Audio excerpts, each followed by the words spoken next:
Deuteronômio capítulo 11, versículo 18 ao 21 diz assim: Ponde, pois, estas minhas palavras no vosso coração e na vossa alma, e atai-as por sinal na vossa mão, para que estejam por frontais entre os vossos olhos, e ensinai-as aos vossos filhos, falando delas, assentado em tua casa, e andando pelo caminho, e deitando-te e levantando-te.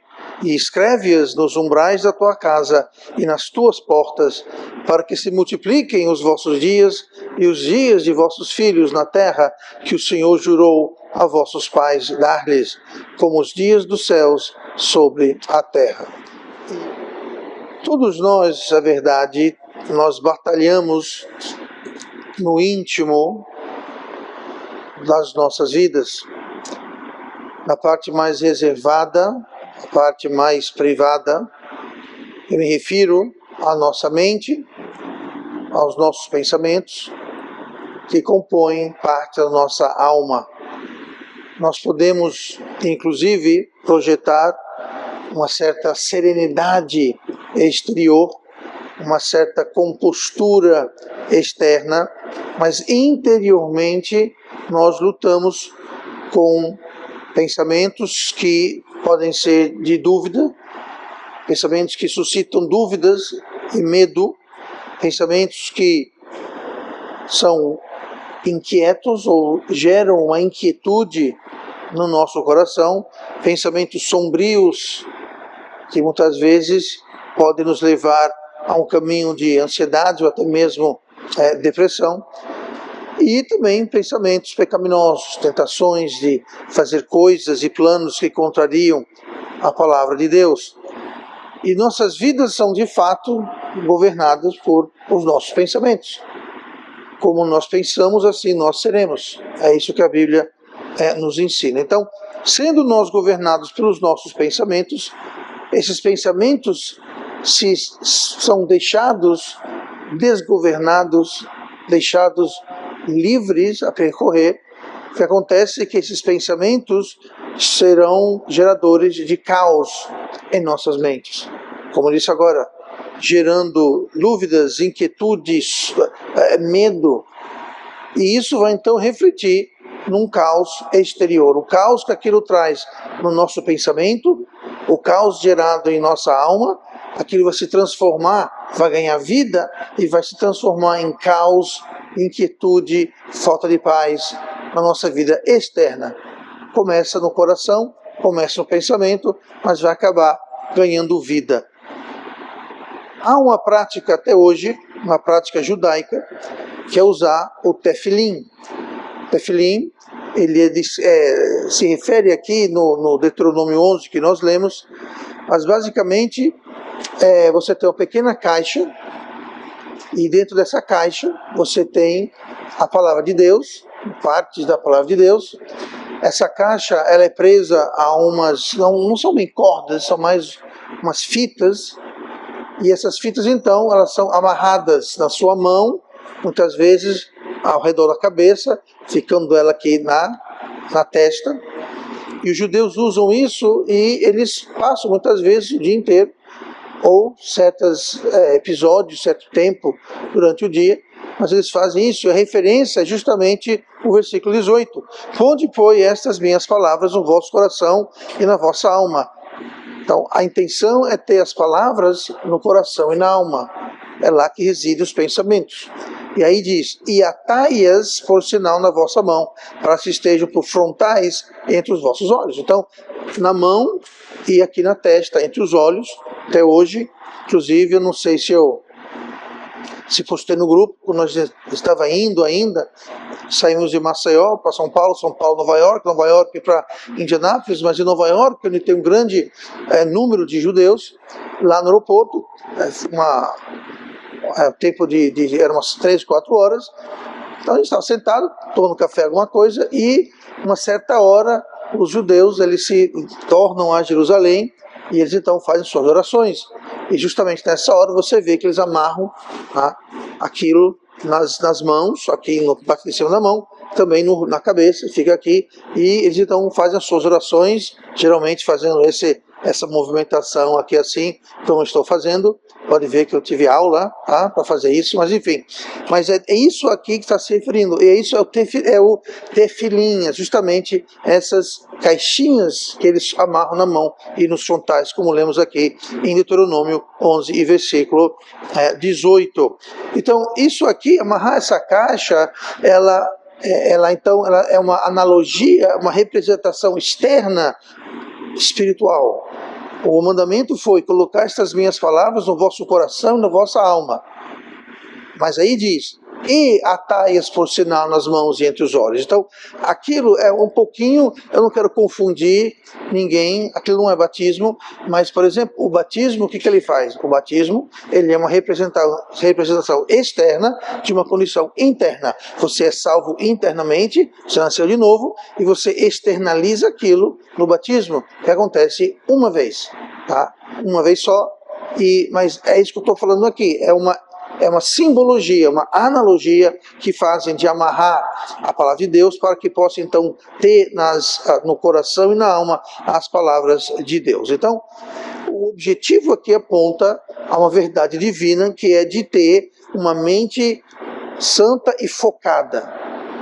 Uma mente focada na palavra de Deus e nas coisas de Deus. A chave para isso, o segredo para isso, não é uma caixa física, não é você amarrar na mão, amarrar na cabeça. Isso não é o remédio, isso não é a chave, é apenas uma reflexão de uma verdade que é de ter a palavra de Deus. Então, hoje eu quero trazer essa mensagem, o tema dela é a batalha invisível. A batalha invisível, e nós vamos ver a realidade dessa batalha, que ela de fato existe, a estratégia de Deus para ter vitória nessa batalha invisível, e o resultado de ter uma mente renovada, uma mente focada nas coisas de Deus. Com isso, vamos olhar para 2 Coríntios, capítulo 10, Novo Testamento. Nós vamos ver aqui a mente como sendo o campo de batalha. 2 Coríntios 10, e versículo 4. Que diz assim: porque as armas da nossa milícia não são carnais, mas sim poderosas em Deus para a destruição das fortalezas, derrubando pensamentos e toda altivez que se levanta contra o conhecimento de Deus e levando cativo todo o entendimento à obediência de Cristo. Importante notar aqui que nessa batalha existem fortalezas. Essas fortalezas devem ser destruídas por armas poderosas. Essas armas não são carnais, então não é uma questão de você amarrar uma caixinha na mão ou na cabeça que vai resolver nada, porque essas coisas são coisas carnais, são coisas físicas, são coisas deste mundo. Mas as armas, elas não são carnais porque são espirituais e elas são poderosas. Note que a fortaleza, continuando aqui, derrubando pensamentos e toda altivez que se levanta contra o conhecimento de Deus. Então, a fortaleza a que se refere aqui a primeira metade do versículo, a destruição das fortalezas, essas fortalezas são fortalezas em nossos corações. São fortalezas de orgulho, derrubando pensamentos de toda altivez que se levanta contra o conhecimento de Deus. Então aqui nós temos o conhecimento de Deus, e no nosso coração, se nós deixarmos nossa mente correr solta, vão se levantar, vão se erguer, vão ser edificadas fortalezas não carnais. Nossas armas não são carnais, a nossa luta não é carnal. A fortaleza não é uma fortaleza física, não é um castelo, um forte, um exército, mas são fortalezas no nosso coração, na nossa mente, nosso pensamento, pensamentos de orgulho que se levantam contra a palavra de Deus. Como assim? Bom, Deus fala isso, mas eu não quero saber disso, eu vou fazer desse outro jeito. E você permite a sua mente, os pensamentos construírem tijolo por tijolo, alicerce por alicerce, coluna por coluna. Você vai erguer, edificar uma fortaleza espiritual que só vai ser derrubada, destruída, derrotada com as armas da nossa milícia, que não são carnais. Então você vai ter dentro de si, na sua mente, como fruto de uma mente não focada, fruto de uma derrota da batalha invisível, que talvez muitos de nós não demos conta dela. Por isso que é importante, primeiramente, reconhecermos que existe uma batalha invisível e ela é muito real. E ela afeta diretamente as nossas vidas, porque nós somos governados pelos nossos pensamentos. Assim como eu sou, assim como eu penso. Como eu penso, assim eu sou. Então a batalha é pela mente, mas é uma batalha invisível, pois é uma batalha espiritual. Então a mente humana deixada a sua própria sorte, a seu próprio destino, ela vai ser um lugar caótico, confuso e desordenado, onde entrarão todo tipo de ideias do mundo que está nos bombardeando. Estará lá dentro o nosso orgulho, que é uma obra da carne. E quando você tem um orgulho sendo influenciado pelo mundo, sendo bombardeado pelo mundo, as coisas que nós fazemos, o que assistimos, o que lemos, o que ouvimos, com quem andamos, aonde andamos, tudo isso está construindo uma fortaleza. E nós estamos perdendo uma batalha invisível, porque nós não estamos dando conhecimento. E isso então vai gerar, esse que é o mais pernicioso, ele vai gerar padrões de pensamento, hábitos mentais, de quando nós encaramos uma situação, quando somos deparados com uma decisão a fazer, nós vamos automaticamente reverter para aqueles pensamentos nocivos. Nós não vamos nem parar para pensar, refletir, nós vamos fazer o que Paulo diz, que é procurar o escape, que Deus não permite sermos tentados além daquilo que podemos suportar, mas junto com a tentação dá também o quê? O escape, a saída. E muitas vezes nós nem estamos dando conta, procurando ou buscando o escape, a fuga, a vitória, a fuga correta da tentação, porque nós estamos num modelo de pensamento, num padrão de pensamento, em que nós vamos simplesmente reagir a uma situação, uma tentação, e nós não vamos sequer pensar, porque nós caímos nesse padrão caótico, em que nós estamos demonstrando a total perda da batalha invisível. Então nós precisamos reconhecer um dos resultados de ter uma mente caótica, um dos resultados de ter uma mente que não está governada, é que estamos perdendo essa batalha invisível, é que essas fortalezas vão impor sobre nós ansiedades, medos, fobias, que vão nos governar, que vão reger nossa vida. E quanto mais nós cedemos a sermos regidos e influenciados por uma mente desgovernada e caótica, mais caótica a nossa vida vai se tornar. E mais infelizes nós seremos, e mais inúteis nós seremos para a causa de Cristo, para a obra de Deus. Porque nós estamos sempre lutando uma coisa aqui, correndo atrás de uma coisa aqui, correndo uma coisa ali, e perdemos totalmente o foco do que é aquilo que Deus nos tem aqui. Deus não nos salvou apenas para nos tirar do inferno. Deus nos salvou porque Ele tem um plano para cada um de nós. Mas se nós temos uma batalha invisível perdida, temos fortalezas poderosas erguidas, se nós não estamos reconhecendo a batalha, nem as armas espirituais para combatê-la, nós vamos passar a vida de crise em crise, de caos em caos, e quando chegarmos no final da nossa vida, e formos perante o tribunal de Cristo e prestarmos conta para a nossa vida, nós não teremos desculpa, porque Deus nos dá as armas. Porque as armas da nossa milícia não são carnais. Nós temos armas para a nossa milícia. E quando chegar lá, nós vamos prestar conta das nossas vidas e dizer que eu não sabia, não tive, não vai resolver muita coisa. Então nós precisamos reconhecer que a guerra interna existe antes que possamos vencê-la externamente. Então se eu nem sei que é uma batalha invisível externa, como é que eu vou lutar ela internamente? A resposta é, não vou. E nós seremos então vítimas e seremos então derrotados constantemente. Então, a Bíblia confirma essa luta intrínseca de todo ser humano. Todo ser humano tem essa batalha invisível. Eu tenho, você tem, todo mundo tem. E só tem acesso a esse campo de batalha eu e Deus. Eu da minha, não da sua. É algo entre cada um de nós e Deus. E nós temos que nos dar conta disso. Muito bem. Então, essa é a batalha invisível, a nossa mente é esse campo de batalha. Vamos pular agora para Deuteronômio 6. Deuteronômio 6.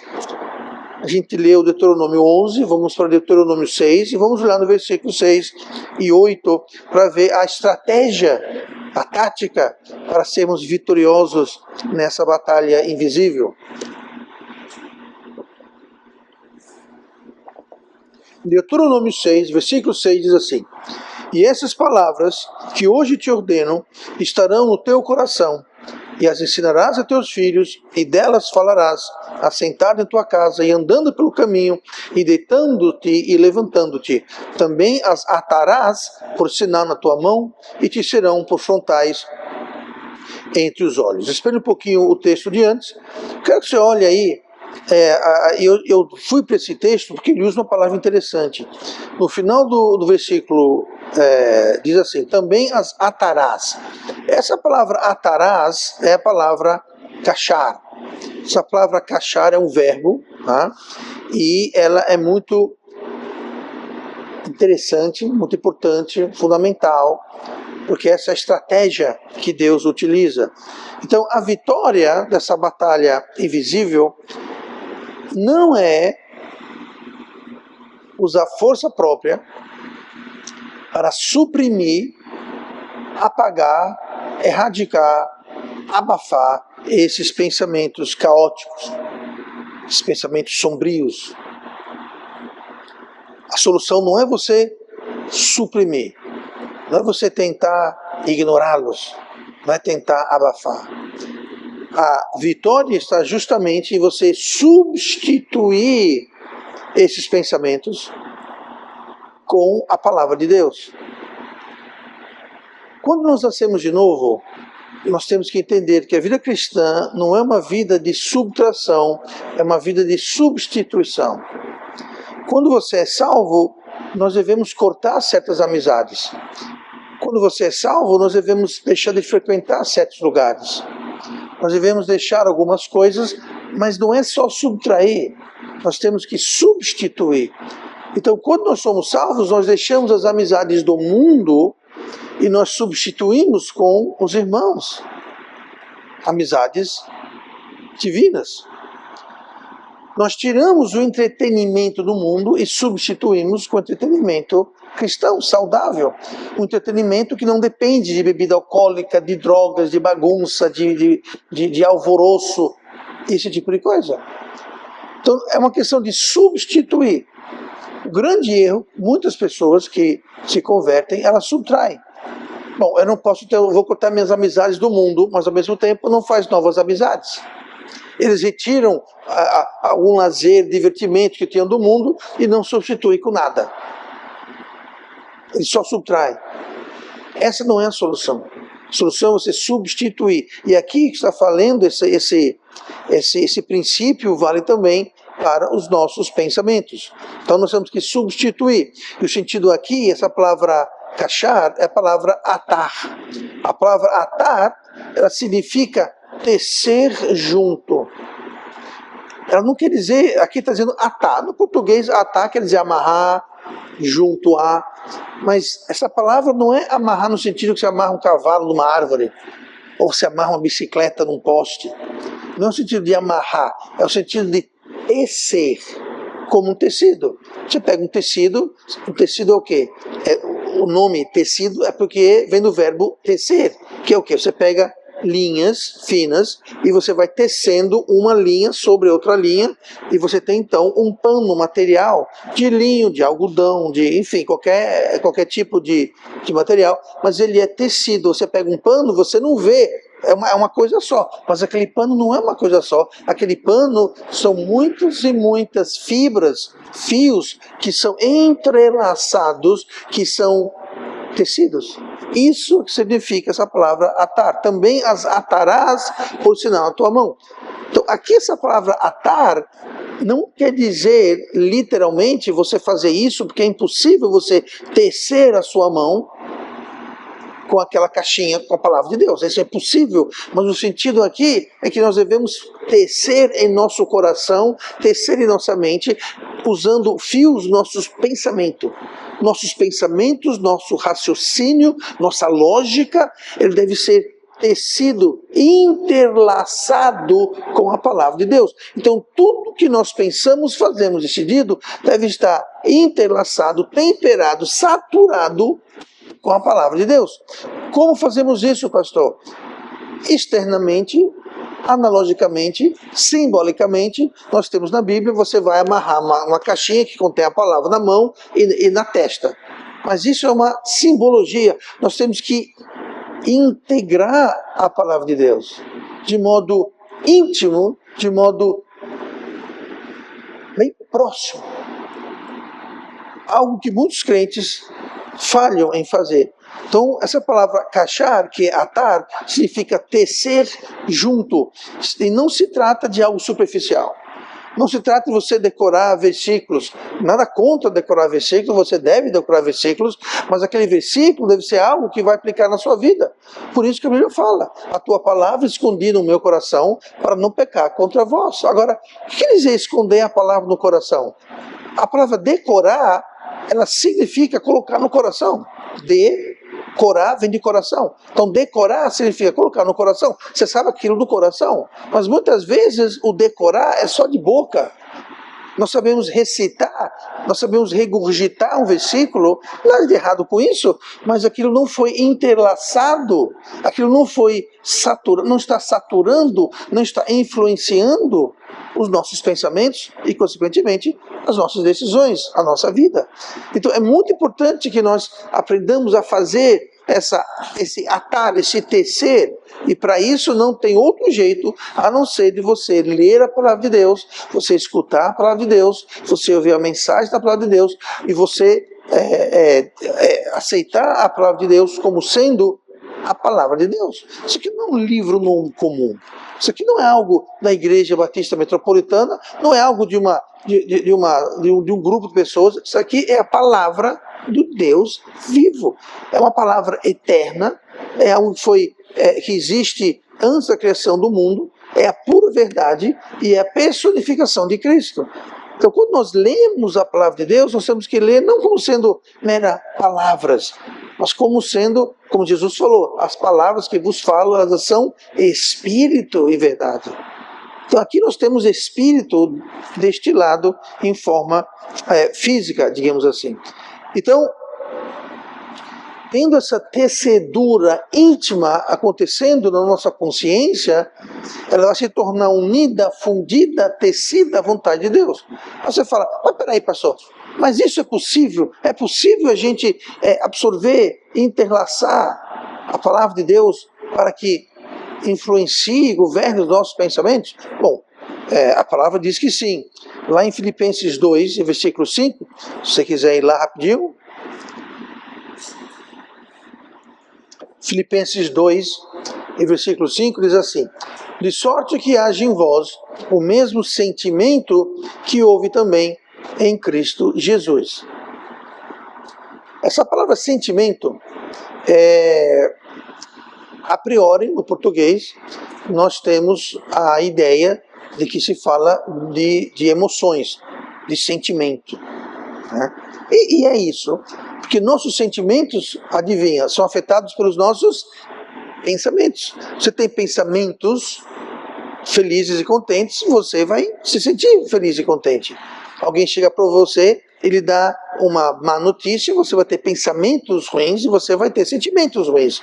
Então, pensamento e sentimento, como nós nos sentimos, tem tudo a ver. Porém, essa palavra, sentimento, ela não quer dizer sentimento de emoção, ela quer dizer pensamento. Eu vou ler para você o mesmo versículo, Filipenses 2,5, só que na versão LTT, que traz uma tradução literal. Tá? E diz assim: porque isto seja pensado, sentido dentro de vós. Então, esse sentimento, ela quer dizer pensado sentido, é um pensamento que vai se gerar um sentido. E o sentimento também tem a ver com lógica. Né? Qual o sentido da vida? Não está falando sobre sentimento, está falando sobre pensamento. Então, quando eu falo aqui, voltando para a CF, de sorte que haja em vós também o mesmo sentimento, essa palavra sentimento está falando sobre pensamentos. Então, é possível, aqui Deus está dizendo que haja em vós, é uma ordem, que haja em vós o mesmo pensamento que houve também em Cristo Jesus. Então nós podemos ter a mente de Cristo, nós podemos ter o mesmo pensamento de Cristo, porque a palavra nos manda.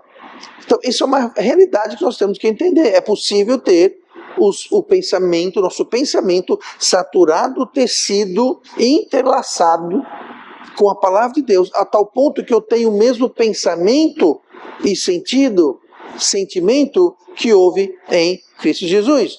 Então nós somos chamados a fundir a palavra de Deus com nossos pensamentos e consequentemente com as nossas emoções, e isso vai afetar a nossa vontade. Ah, pastor, aqui eu não tenho vontade. Opa. Tá aí problema. Se você não tem vontade, é porque o seu pensamento está não muito bom. Então seus pensamentos vão afetar suas emoções vão afetar a sua vontade. Então aquele crente que, para ler a Bíblia, vir para a igreja, fazer alguma coisa como arrancar dente, sem anestesia, algo está errado. Alguma coisa está influenciando as emoções e a sua vontade, e elas vêm do que você pensa, do que está habitando na sua mente. E se você não focar e entender que existe uma batalha invisível, você vai deixar a sua mente correr solta. Seguir o caminho do mundo, o caminho da carne, o caminho da vontade própria, que vai gerar mais pensamentos caóticos.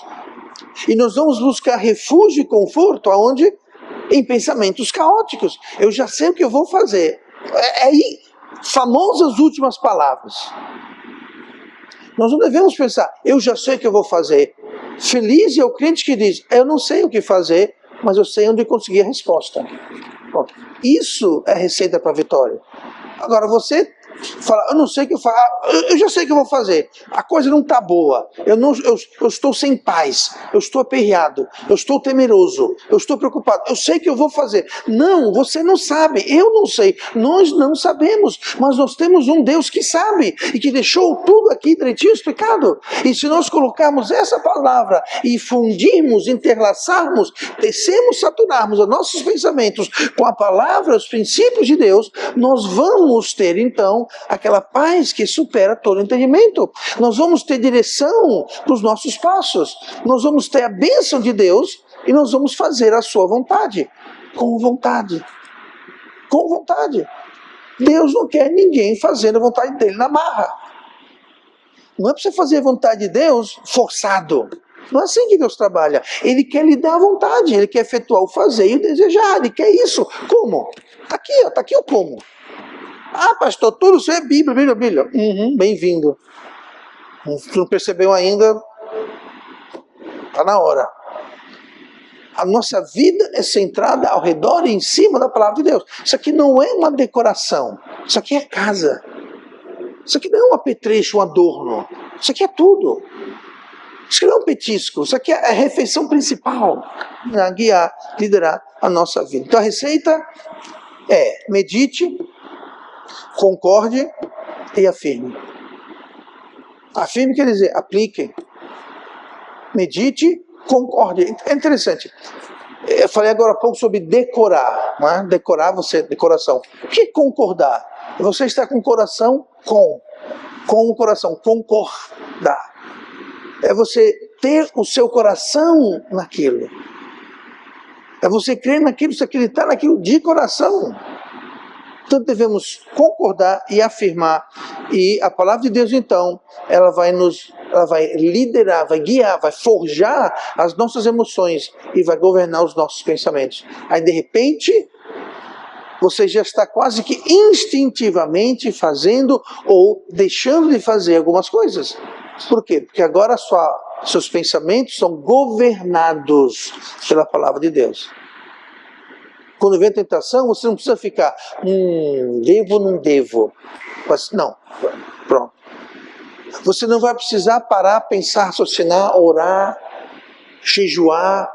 Irmão, por que você está jejuando? É que eu não sei se eu devo ler a Bíblia. Eu preciso de muita oração e jejum. Não, estou dando um exemplo bem esdrúxulo, mas a verdade é essa. Qualquer situação que se apresentar, você não vai precisar pensar imediatamente. As suas emoções, sua vontade, seus pensamentos serão governados pela palavra de Deus. Mas para isso acontecer, ela precisa sair daqui e entrar aqui, ó, na mente e no coração. É o que nós precisamos fazer. Por último, 2 Coríntios 10, versículo 5. Segundo Coríntios 10, versículo 5, nós lemos agora há pouco, segundo Coríntios 10, 4 e 5, vamos só voltar para o 5, e eu quero aqui os resultados. Destruindo argumentos de toda altivez que se levanta contra o conhecimento de Deus.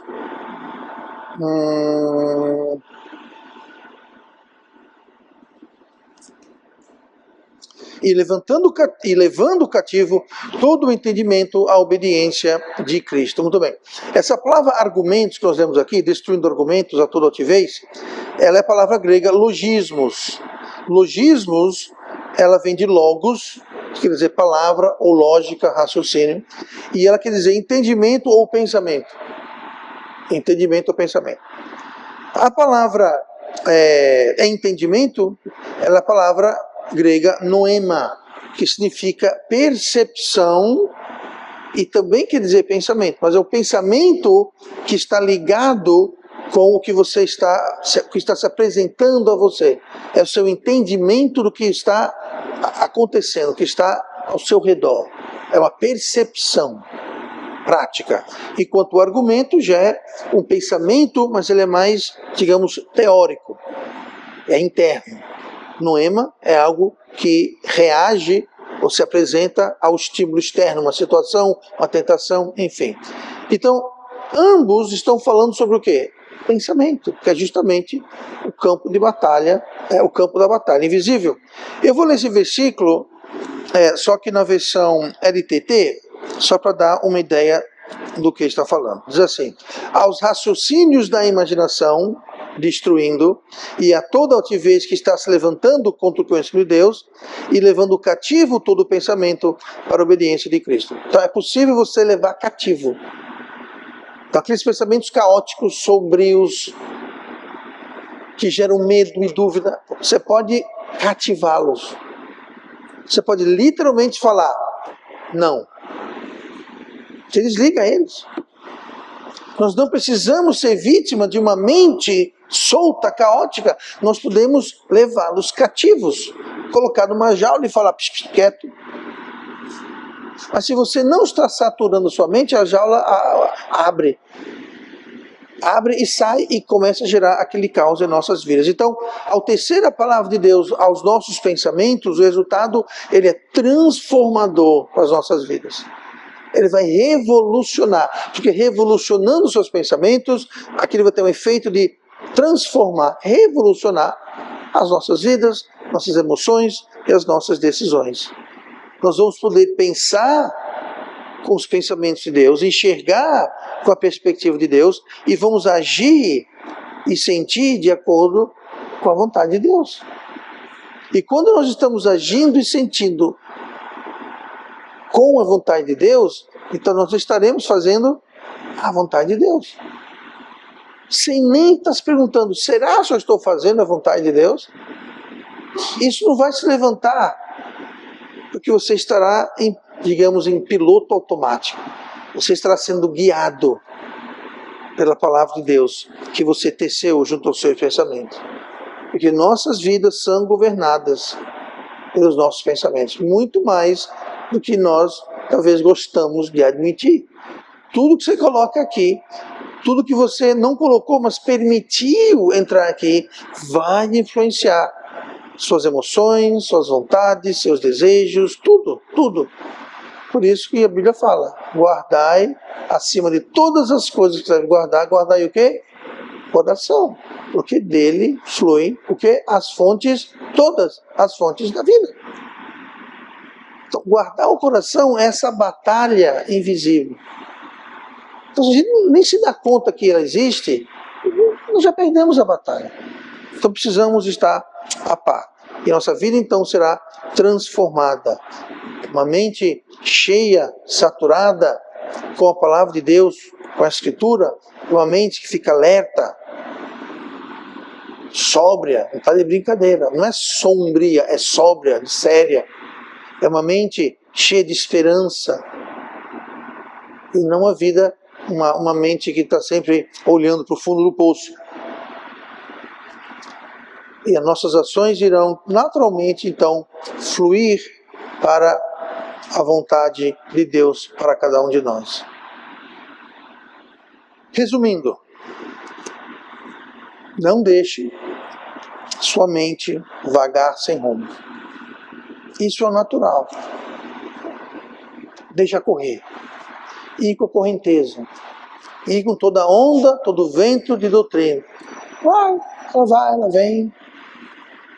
Medos, ansiedades, sempre reagindo de forma errada aos obstáculos, às tentações da vida. E nossa vida tem obstáculos e tentação.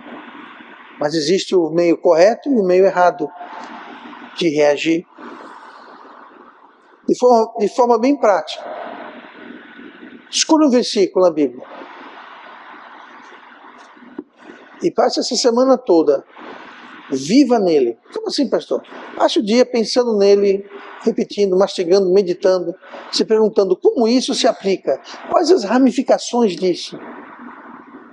O que isso quer dizer para mim? A semana inteira, pastor, com um versículo? Experimente. Faça isso.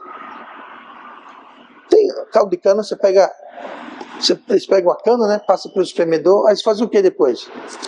Eles dobram, aí passa de novo, aí passa de novo, até aquele bagaço tão seco que não tem mais nada ali. Por quê? Porque mastigou, espremeu. Bom, faça aí, pegue um versículo. Faça isso. Passa a semana mastigando, meditando, aplicando, raciocinando. É fácil fazer isso. Tente. Nossa mente é muito apta a vagar. Nossa mente fica pensando nas coisas de Deus. É uma borboleta, é um passarinho. E entram pensamentos na nossa mente, coisas que aconteceram no passado, coisas que vão acontecer no futuro. Então nossa mente é muito apta a vagar. Então exercício isso, é como qualquer exercício. Qualquer exercício. Você vai fazer um exercício, é difícil, você não está acostumado. Aqueles músculos não estão acostumados com aquilo, mas você repete, você vai treinando a sua mente a não vagar. Então mastigue, medite, concorde com ele, ative ele, amarre ele e aplique na sua vida. E você vai ver a diferença que isso vai fazer. Literalmente, amarre os seus pensamentos, ate os seus pensamentos à palavra de Deus. Não é amarrar, é você tecer a palavra de Deus com os seus pensamentos. E ela então vai governar a sua vida, o seu mundo, suas decisões, e você terá uma vida transformada de dentro para fora, para a honra do nosso Deus e para a nossa bênção nesta vida.